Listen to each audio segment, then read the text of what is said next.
Damascus, 1970.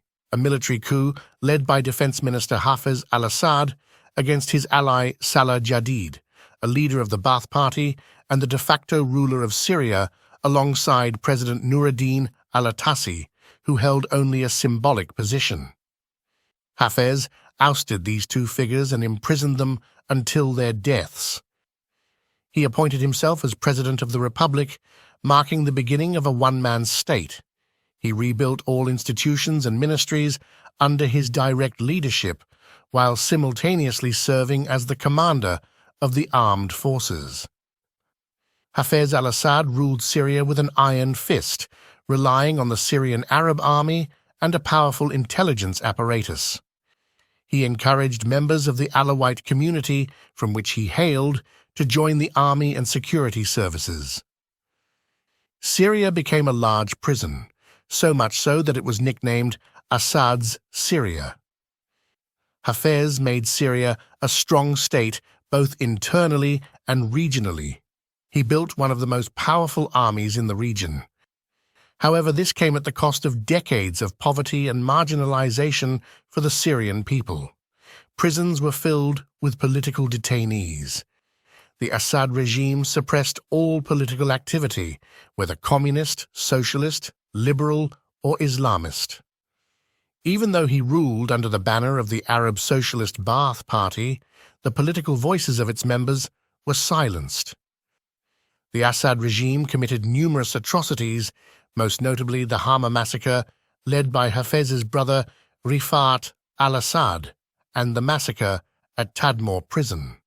The regime was also responsible for crimes against Lebanese factions during their civil war. Hafez al-Assad died in 2000, leaving the regime searching for a successor. His eldest son, who had been trained and prepared to take over, had died in a car accident. The focus then shifted to the younger son, Bashar, who was studying ophthalmology in the United Kingdom. Bashar returned to Syria, and the constitution was amended to suit him. The minimum age for a president was lowered from 40 to 34, Bashar's age at the time. However, Bashar lacked his father's political wisdom and acumen. He failed to maintain political balance, starting with rejecting the extended hand of France and failing to appease the Americans. He threw himself into the arms of Iran and contributed to the establishment of Hezbollah.